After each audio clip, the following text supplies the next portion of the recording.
Cuando me acusaron falsamente, mi hermano comenzó una campaña de difamación para meterme en la cárcel. Mis padres lo llamaron héroe por proteger a las víctimas. Así que hice que se arrepintieran. Ahora están suplicándome. Daniela robó el dinero de la beneficencia de la iglesia, dijo Bernardo frente a toda la congregación ese domingo de marzo. 300 personas se voltearon a mirarme. Sentí cómo el aire abandonaba mis pulmones. Mi madre, sentada 3 filas adelante, asintió con la cabeza. Mi padre ni siquiera me miró. El pastor pidió silencio, pero el daño estaba hecho. Vi cómo las mujeres del coro, esas mismas que me abrazaban cada domingo, apartaban la mirada. La señora Hortensia, que había sido como mi segunda madre, apretó su bolso contra el pecho como si yo fuera a robárselo en ese mismo instante. Bernardo permanecía de pie junto al púlpito, con esa expresión de falsa preocupación que había perfeccionado desde niño, la misma cara que ponía cuando rompía algo y culpaba al gato. Me levanté despacio, tomé mi abrigo y caminé hacia la salida. No corrí, no lloré, simplemente me fui mientras escuchaba los murmullos crecer a mi espalda como una ola venenosa. Lo que ninguno de ellos sabía era que yo tenía pruebas que destrozarían no solo a Bernardo, sino a toda mi familia, y pensaba usarlas. Todo había comenzado 6 meses atrás, cuando acepté ayudar como tesorera voluntaria de la iglesia. Era un trabajo simple. Registrar donaciones, pagar facturas, mantener los libros en orden. Bernardo, mi hermano menor por 3 años, era el coordinador general de actividades. Siempre había sido el favorito de mis padres, el hijo perfecto. El que estudió medicina, se casó con una maestra de escuela dominical y tenía 2 hijos que recitaban versículos bíblicos en la cena. Yo era la soltera, la que trabajaba en una librería, la que nunca hizo nada extraordinario según los estándares de mi madre. El primer indicio de que algo andaba mal llegó en septiembre. Estaba revisando los estados de cuenta cuando noté un retiro de $5,000 que no coincidía con ninguna factura. Llamé a Bernardo. Eso, dijo con tono casual. Fue para reparar el techo del salón de niños. ¿No recuerdas? Lo hablamos en la reunión de julio. No lo recordaba porque nunca hubo tal reunión, pero no dije nada, todavía. Empecé a revisar los registros más antiguos, 6 meses hacia atrás, 1 año, 2 años. El patrón era claro. Retiros inexplicables, siempre en cantidades que no llamaban demasiado la atención. $500 aquí, 1,200 allá. Sumaban más de $40,000 en 3 años. Hice copias de todo. Estados bancarios, recibos falsos, correos electrónicos. Los guardé en 3 lugares diferentes: mi casa, una caja de seguridad en el banco y con mi mejor amiga Natalia, quien trabajaba como contadora y confirmó lo que yo ya sabía.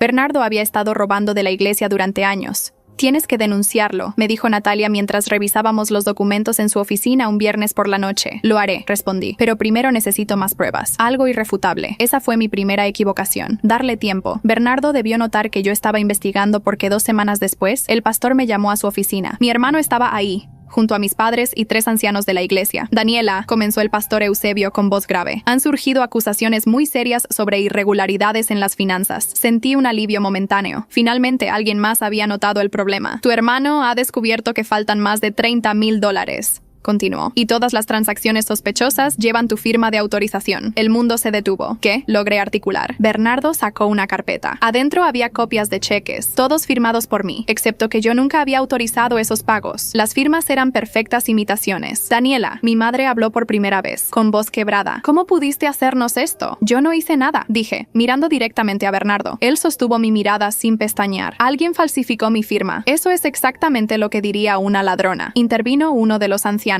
Genaro, un hombre de 60 años que siempre me había caído mal. Traté de explicar. Les hablé de mis propias investigaciones, de las irregularidades que había encontrado, pero Bernardo tenía una respuesta para todo. Documentos que contradecían los míos. Testigos que juraban haber visto esos gastos aprobados en reuniones a las que yo supuestamente había asistido. Mi padre no dijo una sola palabra durante toda la reunión. Solo me miró como si fuera una extraña. El pastor Eusebio decidió que lo mejor era no involucrar a las autoridades por el bien de la familia y la reputación de la iglesia. Me pidieron que renunciara a mi posición, que devolviera el dinero y que pidiera perdón públicamente. Ese domingo, Bernardo hizo su teatral acusación frente a la congregación. No mencionó los supuestos $30,000, aumentó la cifra a $50,000 y agregó detalles sobre cómo supuestamente había usado el dinero: viajes, ropa cara, joyas. Yo, que vivía en un apartamento de un dormitorio y conducía un auto de hace 15 años. Después del servicio, mientras caminaba hacia mi auto, mi madre me alcanzó. Devuelve el dinero, Daniela, dijo. Es lo único que puedes hacer para arreglar esto. No robé nada, mamá. Tu hermano tiene pruebas.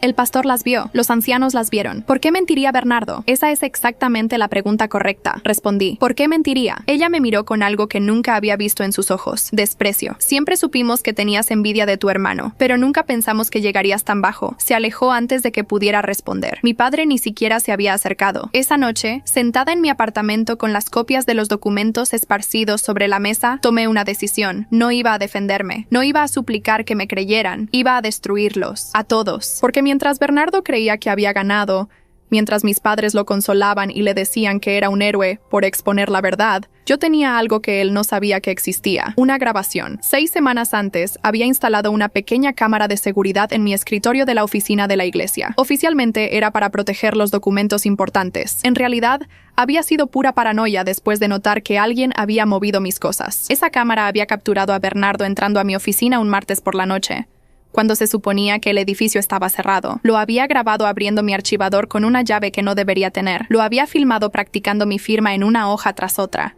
Lo había documentado falsificando autorizaciones de pago durante casi 40 minutos. Y lo mejor de todo, también había capturado su conversación telefónica. «Ya casi está listo, amor», decía mientras practicaba las firmas. «En 2 semanas más tendremos suficiente para el enganche de la casa. Daniela cargará con la culpa y nadie sospechará de nosotros.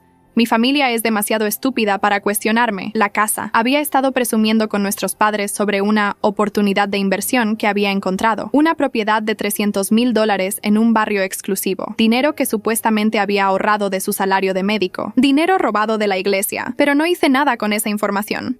Todavía, porque la venganza servida en caliente quema a quien la sirve. La venganza fría, calculada, meticulosa, esa destruye vidas. Pasaron 3 semanas. La iglesia presentó una denuncia formal contra mí. No penal, pero sí civil. Exigían la devolución de $50,000 más intereses. Mi nombre apareció en el periódico local. Perdí mi trabajo en la librería cuando el dueño, miembro de otra congregación, leyó las noticias. Mis padres no me llamaron, ni una sola vez. Bernardo, en cambio, dio entrevistas. Habló sobre lo difícil que era enfrentar la corrupción en la familia, sobre el dolor de ver a una hermana caer tan bajo. Organizó una campaña de recaudación para compensar el daño que Daniela causó a nuestra comunidad de fe. Recaudó $32,000 en donaciones, dinero que también desapareció misteriosamente. Fue entonces cuando supe que era el momento. Había dejado que cavara su propia tumba. Ahora solo tenía que empujarlo dentro. Contraté a una abogada, no cualquier abogada, Amelia Castillo, especialista en fraudes financieros y casos contra instituciones religiosas. Le costó el último dinero que me quedaba en ahorros, pero valió cada centavo cuando vio el video. «Esto no solo lo mete en la cárcel», dijo con una sonrisa que daba miedo. «Esto destruye su carrera, su reputación y probablemente su matrimonio». «¿Estás segura de que quieres llegar hasta el final?». Pensé en mi madre diciéndome que tenía envidia, en mi padre sin dirigirme la palabra en casi un mes, en las 300 personas que me miraron como basura ese domingo. «Quiero que sufra», respondí. «Quiero que pierda todo, como yo perdí todo». «Perfecto», dijo Amelia. «Entonces empecemos». El plan era simple pero devastador. Primero, presentaríamos una contrademanda por difamación y daños. Luego, entregaríamos el video a las autoridades apropiadas, la Fiscalía, el Servicio de Impuestos Internos y la Junta Médica Estatal. Finalmente, lo haríamos público. Pero antes de eso, Amelia sugirió algo que no había considerado. «¿Qué tal si le das una oportunidad de confesar?», preguntó. «Frente a tus padres, frente a la iglesia. Veamos si tiene el coraje de decir la verdad cuando sabe que tienes pruebas». Era arriesgado. Podría advertirle y darle tiempo de preparar una defensa, pero la idea de ver su cara cuando supiera que había perdido, eso no tenía precio. Organicé una cena familiar. Le dije a mi madre que quería disculparme, que había encontrado una manera de conseguir el dinero para devolverlo. Ella aceptó inmediatamente, probablemente aliviada de que finalmente entrara en razón. Era un viernes de noviembre. Hacía frío. La casa de mis padres olía a ese guiso de pollo que mi madre hacía cada vez que quería celebrar algo. Bernardo llegó con su esposa Claudia y sus 2 hijos. Todos me miraron con esa mezcla de lástima y satisfacción que me hizo hervir la sangre. Cenamos en silencio incómodo. Los niños charlaban sobre la escuela. Claudia mencionó algo sobre la nueva casa que estaban viendo. Mi madre sirvió postre. Entonces saqué mi laptop y la puse sobre la mesa. «Antes de que hablemos sobre el dinero»,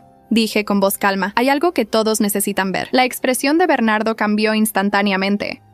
La sonrisa condescendiente desapareció. Sus ojos se fijaron en la laptop como si fuera una serpiente venenosa.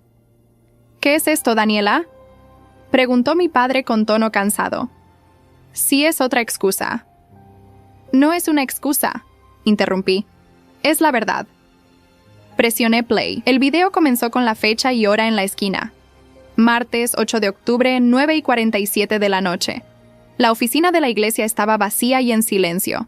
Luego apareció Bernardo, entrando con una llave. Mi madre se inclinó hacia adelante. Mi padre frunció el ceño. En la pantalla, Bernardo abría mi archivador. Sacaba documentos, los extendía sobre el escritorio. Luego comenzaba a practicar firmas, una tras otra, mi firma, perfeccionándola con cada intento. «Esto tiene que ser falso», dijo Claudia. Pero su voz temblaba. «Hay más», respondí. Llegó la parte de la llamada telefónica. El audio era perfectamente claro. «Ya casi está listo. Amor, en 2 semanas más tendremos suficiente para el enganche de la casa. Daniela cargará con la culpa y nadie sospechará de nosotros. Mi familia es demasiado estúpida para cuestionarme». El silencio que siguió fue absoluto. Ni siquiera los niños hacían ruido. Mi madre se llevó una mano a la boca. Mi padre se había quedado pálido. Claudia miraba a su esposo con una expresión de horror creciente. «Bernardo», dijo mi padre finalmente, con voz ronca. «Explica esto. Es un montaje». Bernardo se puso de pie bruscamente. «Daniela manipuló el video. Cualquiera puede hacer eso con programas de computadora ahora». «¿Un montaje?», repetí con calma. «¿Quieres que también escuchen las otras grabaciones? ¿Las de cuando entraste a falsificar documentos en enero? ¿O en marzo? ¿O en mayo? Tengo 11 videos diferentes, Bernardo. 11 veces que entraste a mi oficina para robar y culparme». Se quedó callado. «Y antes de que digas que también son falsos», continué, sacando una carpeta de mi bolso. «Aquí están los análisis de los estados bancarios de la iglesia, realizados por 3 contadores certificados independientes. Todos coinciden. Las discrepancias comenzaron exactamente cuando tú te convertiste en coordinador y terminaron cuando yo renuncié». Extendí los documentos sobre la mesa, páginas y páginas de evidencia irrefutable. «También tengo los registros de tus compras personales», agregué. «Curiosamente, cada vez que desaparecía dinero de la iglesia, tú hacías un pago grande en tu tarjeta de crédito o depositabas efectivo en tu cuenta. Las fechas coinciden perfectamente». Mi madre seguía con la mano en la boca, ahora llorando en silencio. Mi padre miraba a Bernardo como si no lo reconociera. «Esto es ridículo». Bernardo intentó mantener la compostura. «Papá, mamá, es obvio que Daniela está desesperada. ¿Fabricó todo esto para salvarse? ¿Fabricar videos de 11 noches diferentes?», pregunté. «¿Manipular análisis de 3 firmas de contadores? ¿Falsificar registros bancarios?». «Bernardo, ni siquiera tú crees eso que estás diciendo». «¿Cuánto?», preguntó mi padre de repente. «¿Cuánto robaste?». Bernardo no respondió. $43,200, respondí yo. «Durante 3 años, pequeñas cantidades que no llamaran la atención, hasta que te volviste ambicioso y quisiste la casa. Entonces aumentaste las cifras y necesitabas un chivo expiatorio. Tu hermana resultó perfecta». Claudia se había puesto de pie, tomando a sus hijos de las manos. «¡Nos vamos!», dijo con voz temblorosa. «Claudia, espera». Bernardo intentó tomarla del brazo, pero ella se apartó. «¿La casa?», preguntó ella. «¿El dinero para la casa era robado? ¿Me hiciste cómplice de un delito?». «No sabías nada», le aseguré. «Los documentos lo confirman. Toda la correspondencia era solo con Bernardo. Estás limpia. Daniela, por favor». Bernardo se volvió hacia mí. Su máscara de seguridad finalmente se había roto. «Podemos arreglar esto. Te devolveré el dinero. Todo. Confesaré ante la iglesia. Pero no involucres a las autoridades». «¿Disculpa?», dije, casi riendo. «¿Quieres que no involucre a las autoridades?». «Tú ya lo hiciste, Bernardo. Cuando permitiste que la iglesia presentara una demanda civil contra mí, cuando diste entrevistas diciendo que yo era una ladrona, cuando organizaste esa recaudación de fondos y robaste ese dinero también. Eso llamó la atención de todos». «¿Qué recaudación?», preguntó mi madre. «La campaña que Bernardo organizó para compensar el daño que causé», expliqué. «Recaudó $32,000 en donaciones, dinero que supuestamente iría a reparar las finanzas de la iglesia». Saqué otro documento. Dinero que nunca llegó a la cuenta de la iglesia. Dinero que depositó en una cuenta personal que abrió el mismo día que inició la campaña, una cuenta que Claudia tampoco conocía. Claudia soltó un gemido ahogado. $75,000 en total. Continué. «Eso es lo que robaste. Y además destruiste mi reputación, mi trabajo, mi relación con mi familia. Me hiciste ver como una criminal frente a toda la comunidad». Me puse de pie, guardando la laptop. «Así que no, Bernardo, no vamos a arreglar esto. Mañana a las 9 de la mañana mi abogada presentará todos estos documentos ante la fiscalía. También los enviará a la Junta Médica Estatal, porque lo que hiciste constituye fraude y violación de tu código ético profesional. Y por supuesto, irán al servicio de impuestos, porque curiosamente nunca declaraste estos $75,000 como ingreso. Me vas a meter en la cárcel», susurró. «No», respondí. «Tú te metiste solo. Yo solo voy a asegurarme de que llegues ahí». Caminé hacia la puerta. Antes de salir, me volví hacia mis padres. Durante 1 mes me trataron como basura. No contestaron mis llamadas. No quisieron escuchar mi versión. Creyeron en Bernardo sin cuestionar nada porque siempre ha sido el hijo perfecto. El médico, el hombre de familia, el héroe. Mi voz se quebró un poco, pero continué. «Cuando me necesiten, cuando quieran disculparse, Cuando se den cuenta del error que cometieron, va a ser demasiado tarde, porque yo también les voy a hacer lo que ustedes me hicieron. Voy a desaparecer de sus vidas. Salí de esa casa sabiendo que nunca volvería.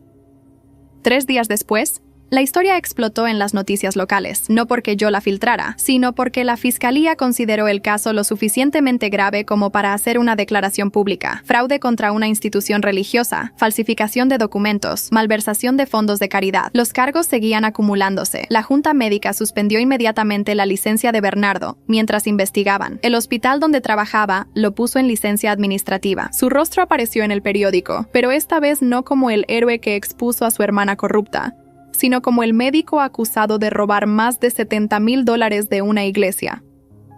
Claudia pidió el divorcio en menos de una semana. Se llevó a los niños y se mudó con su madre a otra ciudad. No podía culparla. La habían usado tanto como a mí.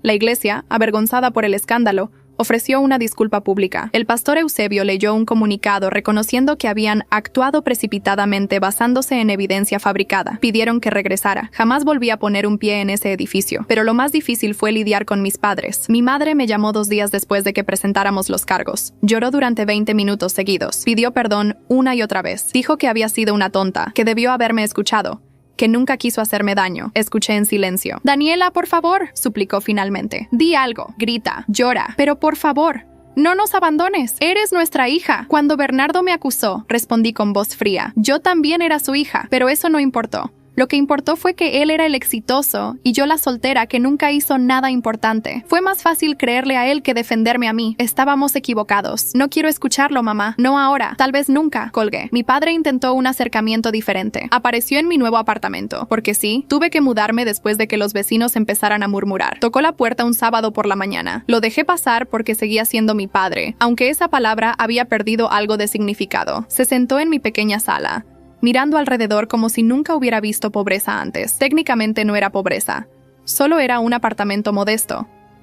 Pero comparado con la casa de 4 habitaciones donde crecí, probablemente le parecía miserable. «Tu madre no puede dormir», dijo finalmente. «No come bien, llora todas las noches». «Yo tampoco dormí durante semanas», respondí. «Ni comí bien, lloré hasta que no me quedaron más lágrimas». «¿Alguno de ustedes se preocupó entonces?» «No sabíamos, porque no quisieron saber», exploté finalmente. Yo les dije que era inocente, les supliqué que me escucharan, les pedí que al menos consideraran mi versión. Pero era más fácil creerle al hijo doctor que a la hija bibliotecaria fracasada, ¿verdad? Mi padre se encogió en el sofá. «¿Sabes qué es lo peor?», continué. «No es que hayan dudado de mí, es que ni siquiera lo intentaron. Asumieron mi culpabilidad y me condenaron sin juicio». Su propia hija. Y cuando traté de defenderme, mamá me dijo que tenía envidia de Bernardo. Como si yo fuera tan pequeña, tan amargada, tan patética que haría algo así por celos. «Lo siento», susurró. «No es suficiente, papá. Las disculpas no borran lo que pasó. No me devuelven mi trabajo. No me devuelven mi reputación. No me quitan las miradas de lástima y desprecio de gente que conocí toda mi vida». Se quedó callado un largo rato. «¿Qué podemos hacer?», preguntó finalmente. «Para que nos perdones». «Nada», respondí. «No hay nada que puedan hacer, porque el daño ya está hecho. Y honestamente, no sé si quiero que lo reparen. Ustedes tomaron su decisión. Ahora yo tomo la mía. ¿Nos vas a abandonar? ¿A tu madre y a mí?». La ironía de esa pregunta casi me hizo reír. «Ustedes me abandonaron primero», dije. «Cuando más los necesitaba me dieron la espalda. Ahora es mi turno». Se fue sin decir nada más. Lo vi caminar hacia su auto desde la ventana. Se veía más viejo, más cansado. Una parte pequeña de mí sintió lástima. Pero era una parte muy pequeña. Mientras tanto, el caso legal avanzaba. Bernardo contrató a un abogado caro que intentó negociar. Querían un acuerdo. Bernardo devolvería el dinero, pediría disculpas públicas y aceptaría libertad condicional sin tiempo en prisión. «¿Qué opinas?», me preguntó Amelia. «¿Cuánto tiempo le darían si va a juicio? Con toda la evidencia que tenemos». «Probablemente entre 5 y 8 años, pero es arriesgado. Los jurados son impredecibles. Vamos a juicio», decidí. «Quiero que enfrente las consecuencias completas de lo que hizo. Te va a costar más dinero, honorarios adicionales, tiempo. No me importa. Venderé mi auto si es necesario. Pero quiero justicia, no un acuerdo conveniente». Amelia sonrió. «Sabía que dirías eso. Ya estoy preparando el caso». El juicio estaba programado para febrero. 3 meses de espera. 3 meses en los que Bernardo intentó de todo. Primero mandó a Claudia a hablar conmigo. Ella apareció en la librería donde había conseguido un nuevo trabajo, en una ciudad a 2 horas de distancia.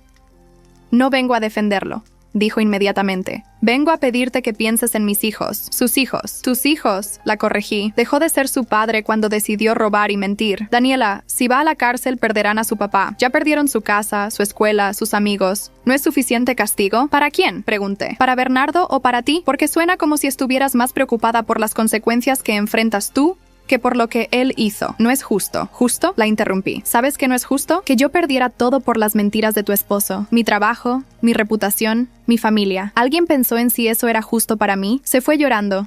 No me sentí mal. Luego intentó mi madre. Me llamaba cada 2 días. Mensajes de voz largos y llorosos rogándome que reconsiderara. Que pensara en la familia.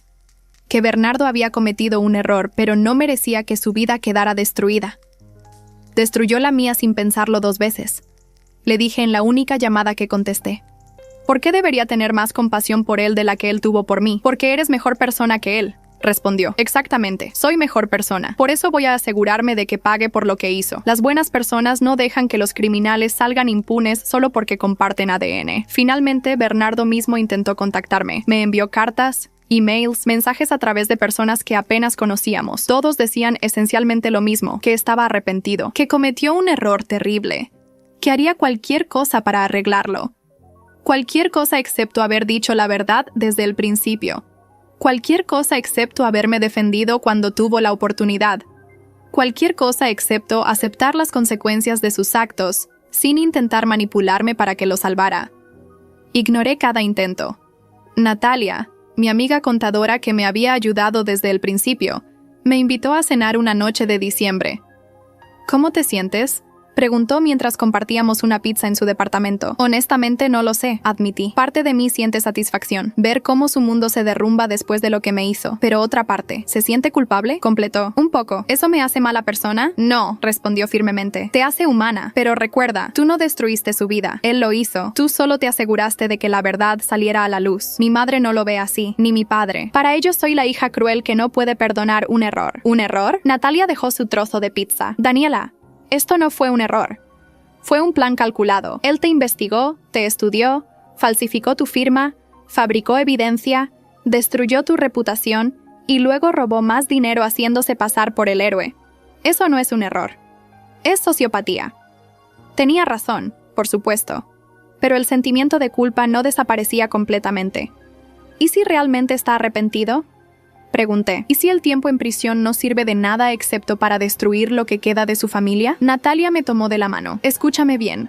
El arrepentimiento real viene antes de ser atrapado, no después. Si Bernardo realmente estuviera arrepentido, habría confesado cuando vio el daño que te causó, habría dicho la verdad cuando la iglesia te demandó, habría protegido a su hermana en lugar de sacrificarla por su ambición. Lo que siente ahora no es arrepentimiento, es miedo a las consecuencias. Sus palabras resonaron en mi mente durante días. El caso atrajo atención mediática, no solo local, sino estatal. Médico roba de iglesia y culpa a hermana inocente. Era un titular perfecto. Las entrevistas llegaban constantemente. Las rechacé todas. No quería convertir esto en un circo. Pero Bernardo no tuvo el mismo pudor. Dio una entrevista llorosa en un programa de televisión matutino, afirmando que estaba pasando por problemas financieros y que había tomado decisiones desesperadas. Nunca mencionó que esas decisiones incluyeron destrozar mi vida. La entrevistadora le preguntó sobre mí. Amo a mi hermana, dijo con lágrimas en los ojos, y entiendo su dolor. Solo espero que algún día pueda encontrar en su corazón la manera de perdonarme. La familia debe estar unida en momentos difíciles. Apagué el televisor antes de que terminara. Amelia me llamó esa misma tarde. ¿Viste la entrevista?, preguntó. Un poco. Está tratando de ganarse la simpatía pública, pintarse como la víctima de las circunstancias en lugar del perpetrador. Su abogado probablemente piensa que puede influir en el jurado. ¿Puede? No si presento el caso correctamente. Tenemos evidencia sólida, video, documentos, testimonios de expertos. La verdad siempre gana, Daniela. Solo necesitas mantener el curso. Lo haré, prometí. Pasó la Navidad. La primera que pasé completamente sola. Mis padres me invitaron, por supuesto. Mi madre dejó un mensaje de voz diciendo que había preparado mi plato favorito, que por favor reconsiderara, que la familia necesitaba estar junta. No fui. En lugar de eso, me quedé en mi apartamento, viendo películas y comiendo comida china para llevar. Natalia quiso que fuera con su familia, pero necesitaba estar sola. Procesar todo lo que había pasado. Año Nuevo llegó y se fue. Enero trajo un frío cortante y la fecha del juicio cada vez más cerca. Bernardo hizo un último intento desesperado. Apareció en mi trabajo, esperándome afuera cuando salía. Daniela, por favor, dijo cuando traté de pasar junto a él. Solo 5 minutos. No tengo nada que decirte. Entonces solo escucha. suplicó. Por favor. Contra mi mejor juicio me detuve. Tienes razón en todo. Comenzó. Fui egoísta, calculador, cruel. Te traicioné de la peor manera posible. Destruí tu vida para beneficiar la mía. No hay excusa para lo que hice. Esperé. Pero voy a perder todo, continuó con voz quebrada. Mi licencia médica, mi familia, mi libertad. ¿No es suficiente? ¿Realmente necesitas verme en prisión para sentir que hubo justicia? No es sobre lo que yo necesito, respondí. Es sobre lo que mereces. Y mereces enfrentar las consecuencias de tus actos. Mis hijos van a crecer sin padre. Deberías haber pensado en eso antes de cometer fraude. Daniela, somos familia. No, lo interrumpí. La familia no se traiciona como tú lo hiciste. La familia no destruye vidas por dinero. Tú dejaste de ser mi familia el momento en que decidiste sacrificarme por tu codicia. Me alejé. Él no intentó seguirme. El juicio comenzó el 14 de febrero. Irónico, el día de San Valentín, el día del amor. La sala estaba llena. Prensa, curiosos, miembros de la iglesia. Mis padres estaban sentados del lado de Bernardo. Ese detalle dolió más de lo que esperaba. Natalia estaba conmigo, junto con otros amigos que me habían apoyado durante todo el proceso. El caso fue exactamente como Amelia predijo. La fiscalía presentó las grabaciones de video, los análisis forenses de las firmas falsificadas, los registros bancarios que mostraban el flujo de dinero, testimonios de expertos en cada área. La defensa de Bernardo fue débil. Trataron de argumentar que había estado bajo estrés financiero, que había cometido un error en un momento de desesperación, que merecía una segunda oportunidad. Pero cuando la fiscalía presentó el video de Bernardo diciendo: mi familia es demasiado estúpida para cuestionarme, vi como varios miembros del jurado fruncían el ceño. Ese fue el momento en que supe que habíamos ganado. El juicio duró 5 días. 5 días de revivir cada momento horrible, de escuchar a Bernardo mentir en el estrado, de ver a mis padres llorar cuando los detalles más sórdidos salían a la luz. El veredicto llegó un viernes por la tarde. Culpable en todos los cargos. La sentencia se daría 2 semanas después. Bernardo se derrumbó cuando leyeron el veredicto. Sus abogados tuvieron que sostenerlo para que no cayera. Mis padres sollozaban en sus asientos. Claudia,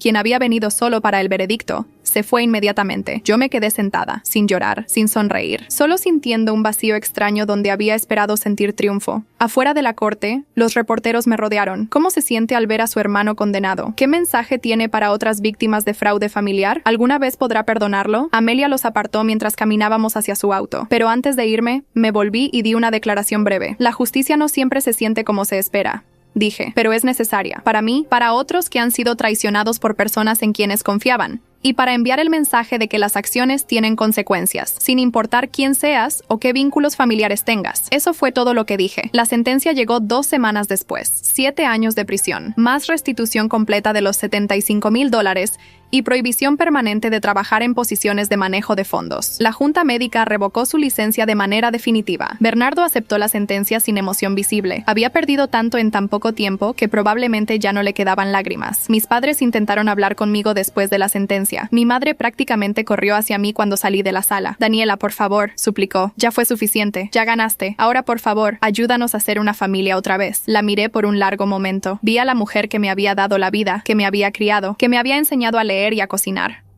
También vi a la mujer que me había llamado envidiosa, que había creído las mentiras de su hijo sin cuestionarlas, que me había abandonado cuando más la necesitaba. No, dije simplemente. Ya no somos familia. Ustedes tomaron esa decisión hace meses. Ahora vivan con ella. Me alejé mientras ella lloraba. Mi padre ni siquiera intentó detenerme. Pasaron 6 meses. La vida continuó de maneras que no esperaba. Conseguí un mejor trabajo en una editorial más grande. El escándalo del juicio, irónicamente, me había dado cierta notoriedad. Varias organizaciones de víctimas de fraude me contactaron para dar charlas. Decliné la mayoría, pero acepté algunas en universidades, hablando sobre la importancia de documentar todo y confiar en los instintos cuando algo parece mal. Vendí mi auto viejo y compré uno nuevo.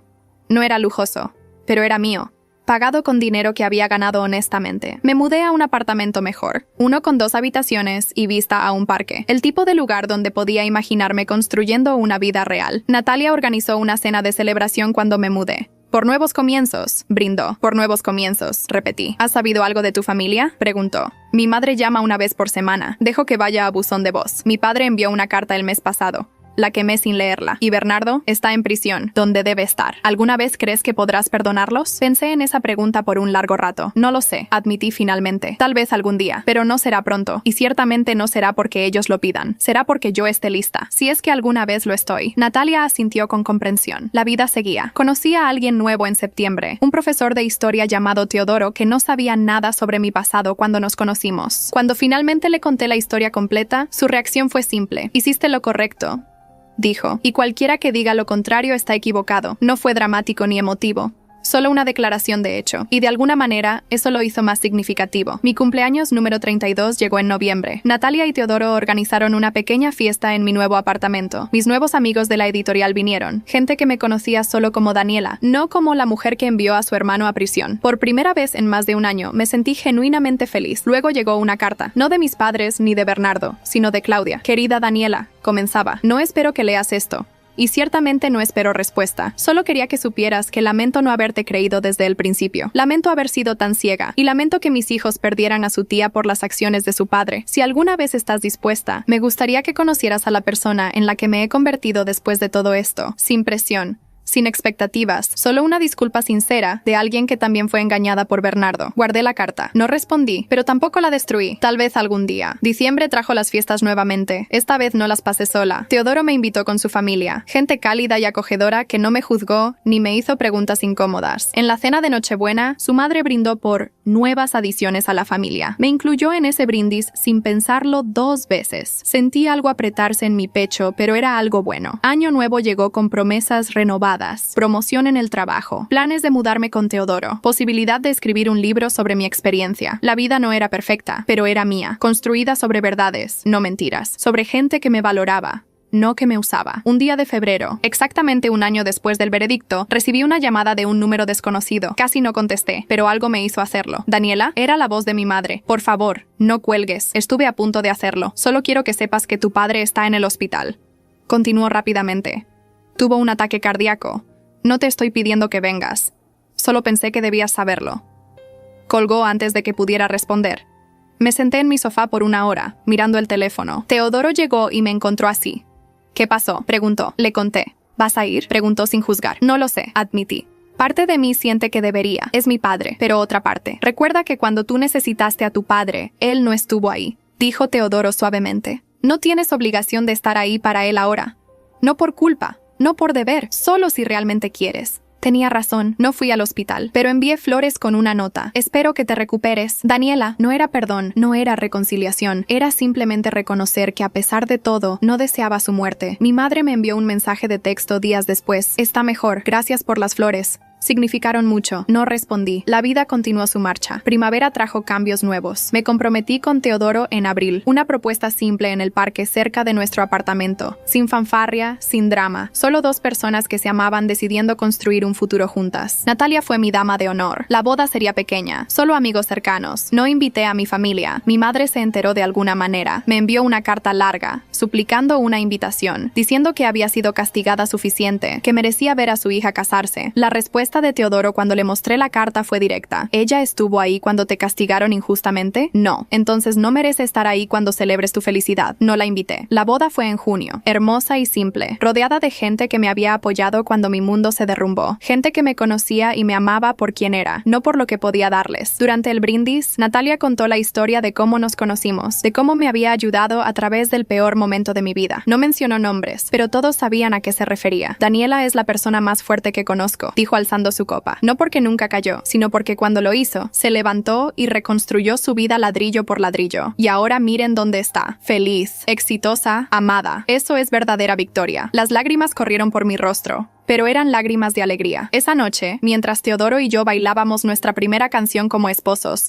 vi una figura en la ventana del salón, solo por un segundo, una mujer mayor que se parecía a mi madre. Cuando miré otra vez, no había nadie. Nunca supe si realmente había estado ahí o si solo lo imaginé. Tampoco importaba. Ese día no era sobre ella, era sobre mí y la vida que había construido de las cenizas de la traición. Pasaron meses, años. La vida me dio cosas que nunca esperé. Una carrera exitosa, un matrimonio feliz, amistades verdaderas. Bernardo cumplió 4 años de su sentencia antes de ser elegible para libertad condicional. Fue negada. Cumpliría los 7 años completos. Mis padres se volvieron más viejos, más frágiles. Mi madre seguía llamando ocasionalmente. Mensajes breves, sin súplicas, solo actualizaciones. Tu padre tuvo otra cita médica. El jardín está floreciendo este año. Pensamos en ti hoy. Nunca respondí, pero tampoco bloqueé el número. Claudia se casó nuevamente con un maestro de primaria. Me envió una foto de la boda con una nota. Gracias por ayudarme a ver la verdad. Encontré a alguien que me trata como merezco. Le respondí. Me alegro por ti. Cuida bien a esos niños. Fue nuestra única comunicación, pero fue suficiente. En el aniversario de 5 años del juicio, Una productora me contactó queriendo hacer un documental sobre el caso. Rechacé la oferta. Esa parte de mi vida había terminado. No necesitaba revivirla por dinero o fama. Teodoro y yo adoptamos un perro. Lo llamamos Justicia. El nombre hizo reír a Natalia durante 10 minutos seguidos. «Solo tú», dijo entre risas. «Solo tú llamarías a tu perro Justicia después de todo lo que pasaste». Es un recordatorio, expliqué, de que la justicia existe. Tal vez no siempre llega rápido, pero llega. La vida no era un cuento de hadas. Todavía había días difíciles, días en que extrañaba la idea de tener una familia, incluso si esa familia me había traicionado. Días en que me preguntaba si había sido demasiado dura, pero luego recordaba esa noche en casa de mis padres cuando me dijeron que tenía envidia de Bernardo. Recordaba las miradas de desprecio en la iglesia. Recordaba perder mi trabajo, mi reputación, casi mi cordura. Y sabía que había hecho lo correcto. Bernardo salió de prisión después de 7 años. Había envejecido visiblemente. Su licencia médica nunca fue reinstaurada. Consiguió trabajo como asistente administrativo en una clínica pequeña. Ganaba una fracción de lo que solía ganar. Vivía solo en un apartamento de una habitación. Claudia había seguido adelante completamente. Sus hijos, ahora adolescentes, lo visitaban una vez al mes por obligación, no por deseo. Me enteré de todo esto no porque lo buscara, sino porque vivimos en un pueblo pequeño donde las noticias viajan. Nunca nos cruzamos. Tal vez él se aseguraba de evitarme. Tal vez yo inconscientemente hacía lo mismo. Mis padres, ahora en sus 70, se habían vuelto sombras de quienes fueron. Mi padre había tenido 2 ataques cardíacos más. Mi madre desarrolló artritis severa. Vivían en la misma casa, pero ahora se sentía demasiado grande para ellos. Bernardo los visitaba los domingos, su único hijo restante. Escuché que las visitas eran tensas, llenas de silencios incómodos y temas que nunca se mencionaban, como yo, como el juicio, como la verdad. Un día de otoño, 7 años después del veredicto, estaba en el supermercado cuando vi a mi madre. Estaba en el pasillo de productos lácteos, moviéndose despacio con un bastón. Nuestros ojos se encontraron. Por un momento, ninguna de las dos se movió. Luego ella dio un paso hacia mí. Me quedé donde estaba. «Daniela», dijo suavemente. Su voz sonaba más vieja, más cansada. «Te ves bien, feliz». «Lo estoy», respondí. «Me alegro, realmente me alegro». Silencio. «¿Cómo está papá?», pregunté. No por perdonarlos, sino porque parte de mí todavía se preocupaba. Débil, pero terco como siempre. Se niega a usar andador, aunque lo necesita. Casi sonreí. Eso sonaba como él. «¿Y tú?» «Sobreviviendo», respondió. «Extrañándote cada día». No supe qué decir a eso. «No espero que me perdones», continuó. «Sé que no lo merezco. Solo quería que supieras que estábamos equivocados. Tan terriblemente equivocados. Y que lamento cada día que pasamos sin ti. No cambia nada», dije después de un momento. «Las disculpas no devuelven el tiempo perdido. Lo sé, pero necesitaba decirlo de todos modos». Asentí y empecé a alejarme. «Daniela», me llamó. Me detuve, pero no me volteé. «Si alguna vez necesitas algo, cualquier cosa, seguimos siendo tus padres. Siempre lo seremos». «No», respondí sin voltearme. Dejaron de serlo cuando decidieron que era más fácil creerle a un mentiroso que defender a su propia hija. Me alejé sin mirar atrás. Esa noche, Teodoro me encontró mirando por la ventana. «¿En qué piensas?», preguntó abrazándome por detrás. «En familias», respondí. «En cómo las que elegimos a veces son más fuertes que las que nos tocaron por sangre». «¿Viste a alguien hoy?», le conté sobre el encuentro con mi madre. «¿Y cómo te sientes?». «Triste», admití, pero no arrepentida. Hice lo que tenía que hacer. Si pudiera volver atrás, lo haría todo otra vez. Eso es porque eres increíblemente fuerte o increíblemente terca.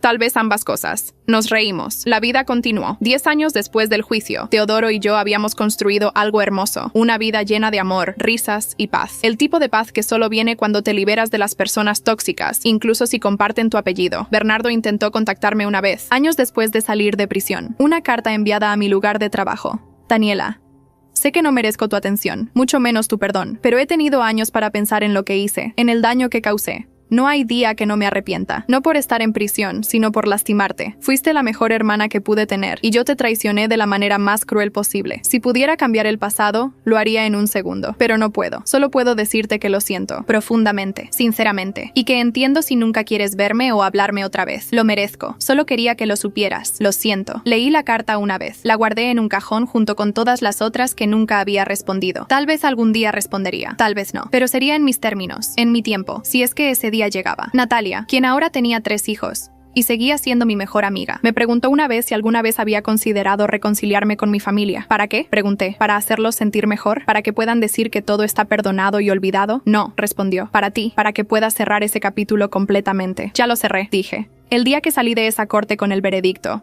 el día que decidí que merecía personas en mi vida que me valoraran, Ese capítulo terminó hace mucho tiempo. ¿Y nunca lo extrañas? ¿Tener una familia? Miré alrededor de la sala donde estábamos. Teodoro jugaba con los hijos de Natalia. Otros amigos charlaban y reían. Mi familia elegida. Los tengo. Respondí, justo aquí, y era verdad. Los años pasaron. Mis padres fallecieron con diferencia de 6 meses uno del otro. Mi padre primero, de otro ataque cardíaco. Mi madre después, de un cáncer que había escondido hasta que fue demasiado tarde. No fui a ninguno de los funerales. Bernardo me envió las invitaciones. Breves notas escritas a mano diciendo cuándo y dónde serían. Sin súplicas de que asistiera. Solo información. El día del funeral de mi madre, me quedé en casa. Teodoro se ofreció a acompañarme si cambiaba de opinión. No lo hice. En lugar de eso, hice algo que nunca había hecho. Escribí cartas a cada uno de ellos. Cartas que nunca enviaría, que nunca leerían. A mi padre le escribí sobre todas las veces que necesité que me defendiera y no lo hizo. Sobre cómo su silencio había dolido más que las acusaciones activas de mi madre. A mi madre le escribí sobre cómo sus palabras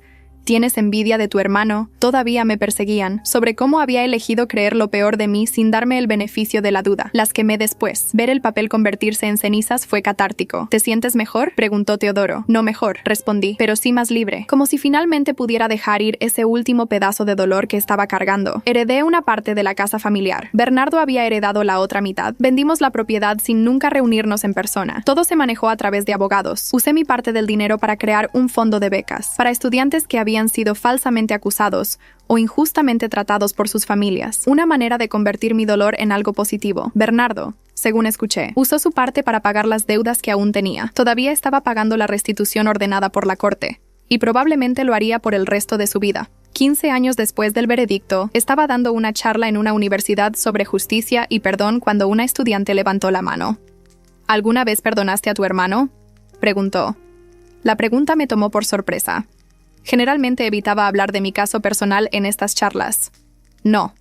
Respondí honestamente, no en el sentido tradicional. No tuve un momento de revelación donde todo el dolor desapareció y pude abrazarlo y decirle que todo estaba bien. ¿Entonces todavía lo odias? No, respondí después de pensar, no lo odio, pero tampoco lo he perdonado. Simplemente, seguí adelante, construí una vida sin él, y esa vida es buena. Tal vez eso sea su propia forma de cierre. La estudiante pareció satisfecha con esa respuesta. Después de la charla, una mujer mayor se me acercó. Debía tener 60 y tantos años. Su historia resonó conmigo, dijo. Mi hijo me traicionó de manera similar hace años. También robó de mí, mintió sobre mí, y como usted, tuve que tomar la decisión de cortarlo de mi vida. ¿Cómo lo maneja?, pregunté. Algunos días mejor que otros, admitió, pero me ayuda a recordar que elegir alejarse de personas tóxicas no es cruel, es sobrevivencia, y a veces es la única opción que nos queda. Asentí, entendiendo completamente. ¿Alguna vez se arrepiente?, preguntó. Solo de no haberlo hecho antes, respondí. Ella sonrió tristemente. Exactamente. 20 años después del juicio, Bernardo murió. Ataque cardíaco masivo a los 58 años. Me enteré por el periódico. Su obituario era simple. Mencionaba que dejaba atrás 2 hijos y varios sobrinos. No mencionaba hermanos. Claudia me llamó para decírmelo directamente. No tienes que venir al funeral, dijo. Solo pensé que debías saberlo. Gracias, respondí. ¿Cómo están los niños? Tristes, pero no devastados. Su relación con él nunca se recuperó realmente después de todo lo que pasó. Lo visitaban por obligación, no por amor. Lamento escuchar eso. Yo no, dijo Claudia con una honestidad brutal. Él cavó su propia tumba. Literalmente y figurativamente, las acciones tienen consecuencias.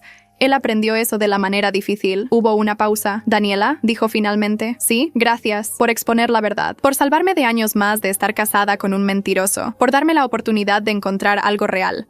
Nunca te lo dije, pero mi vida mejoró después de que todo explotó. Y sé que eso suena terrible, pero es verdad. No suena terrible», le aseguré. Suena como supervivencia. Después de colgar, me senté en silencio por un largo rato. Teodoro me encontró ahí. ¿Estás bien?, preguntó. Bernardo murió, dije. Se sentó a mi lado, tomando mi mano. ¿Cómo te sientes? Vacía, admití. No triste, no aliviada, solo, vacía. Como si esta parte de mi vida finalmente se hubiera cerrado de verdad. ¿Vas a ir al funeral? No, no tengo nada que decir ahí. Ningún último adiós que dar. Él dejó de ser mi hermano hace mucho tiempo. Esa noche, saqué todas las cartas que había guardado a lo largo de los años. Las disculpas de Bernardo, las súplicas de mis padres, las actualizaciones de Claudia, todas ellas. Las leí una última vez, luego las quemé en la chimenea, viendo cómo las palabras desaparecían en humo y cenizas. ¿Qué estás haciendo?, preguntó Teodoro. Dejando ir el pasado, respondí. Completamente, finalmente. 25 años después del juicio, estaba en la playa con Teodoro, celebrando nuestro 20º aniversario de bodas. El sol se ponía en el horizonte, pintando el cielo de naranjas y rosas. ¿En qué piensas?, preguntó. ¿En cuánto ha cambiado mi vida?, respondí. En que si no hubiera pasado por todo eso, quizás no estaría aquí ahora. Contigo. Feliz. ¿Alguna vez te arrepientes de cómo manejaste las cosas? A veces me pregunto cómo habría sido si hubiera perdonado. Admití. Si hubiera intentado reconstruir esas relaciones. Pero luego recuerdo cómo me hicieron sentir, cómo me abandonaron cuando más los necesitaba, y sé que tomé la decisión correcta. El perdón no es obligatorio, dijo Teodoro, especialmente cuando no es merecido. Lo sé, y por mucho tiempo me sentí culpable por no poder perdonar. La sociedad te dice que debes perdonar para sanar, pero descubrí algo diferente. ¿Qué? Que puedes sanar sin perdonar, que puedes seguir adelante sin olvidar, que puedes construir una vida hermosa sobre las ruinas de la traición si te niegas a dejar que defina quién eres. Teodoro me besó la frente. Eres la persona más fuerte que conozco. No soy fuerte, dije. Solo soy alguien que se negó a ser víctima para siempre, que eligió la justicia sobre la paz falsa, que decidió que merecía más de lo que me estaban ofreciendo. Mientras el sol terminaba de ponerse, pensé en todo lo que había perdido: familia, inocencia, años de paz mental. Pero también pensé en todo lo que había ganado: Teodoro, Natalia, una carrera significativa, respeto propio. El balance se inclinaba definitivamente hacia lo ganado. ¿Sabes qué es lo irónico? Dije. ¿Qué? Bernardo intentó destruirme para conseguir una casa, pero al final yo construí un hogar real, con gente que me ama, y él murió solo, sin nada de lo que quería. Justicia poética, dijo Teodoro. Justicia merecida, corregí. Mientras caminábamos de regreso a nuestro hotel, tomados de la mano, me di cuenta de que ya no cargaba el peso de lo que pasó. Ya no me definía como la mujer que envió a su hermano a prisión o la hija que abandonó a sus padres. Era simplemente Daniela, esposa, amiga, sobreviviente, mujer que tomó decisiones difíciles y vivió con ellas sin arrepentimiento. Y eso era más que suficiente. Hoy, cuando miro hacia atrás sin arrepentimientos, entiendo que aquel momento en que fui expuesta frente a toda la congregación fue en realidad cuando finalmente me liberé. A veces es necesario perder todo para descubrir cuánto ya se tiene. Mi familia biológica me abandonó, pero encontré una familia elegida que vale más que cualquier vínculo de sangre. Bernardo pagó por sus crímenes no solo con años en prisión, sino con la pérdida de todo lo que valoraba: su carrera, su reputación, su familia. Mis padres vivieron sus últimos años con el peso del arrepentimiento, sabiendo que habían perdido a una hija por creer mentiras convenientes. La justicia no siempre llega rápido, pero cuando llega es absoluta. Cada uno cosechó exactamente lo que plantó.